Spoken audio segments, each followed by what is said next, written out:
কবিতাৰ শিৰোনাম অব্যক্ত প্ৰেমৰ দস্তাবেজ। কবি ৰাজু কলিতা। এটি চিনাকি সুৰৰ দৰে তুমি আহিছিলা মোৰ মৰুময় কিয়াৰ কোনোবা এটা কোণত, এজাক বৰষুণ হৈ নামিছিলা।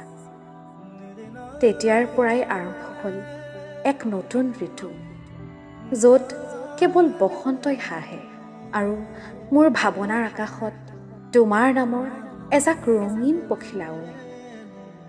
তুমি জানানে, তুমি হাঁহিলে মোৰ পৃথিৱীখন পোহৰ হৈ পৰে, যেন নিশাৰ আকাশত হাজাৰ তৰাই একেলগে জিলিকি উঠে।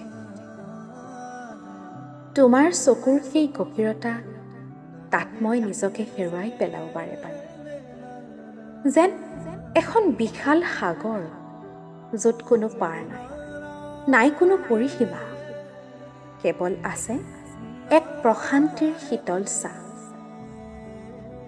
কেতিয়াবা মই ভাবোঁ, কি দিম তোমাক, মোৰ ওচৰত দেখোন একোৱেই নাই, আছে মাথো এটি অবুজ হৃদয় আৰু শব্দৰ মালাৰে কথা কিছুমান আধৰুৱা অনুভৱ। তথাপিও মই বিচাৰোঁ প্ৰতিটো পুৱা তোমাৰ নাম লৈয়ে মোৰ চকু মেল খাওক, প্ৰতিটো গধূলি তোমাৰ কথা পাতিয়েই জোনাক নামি আহক।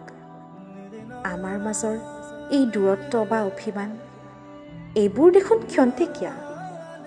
আচলতে মই বিচাৰোঁ তোমাৰ মৌনতাৰ ভাষা বুজিবলৈ, বিচাৰোঁ তোমাৰ চকুলোবোৰক মৰমৰ হাঁহিলৈ সলাবলৈ।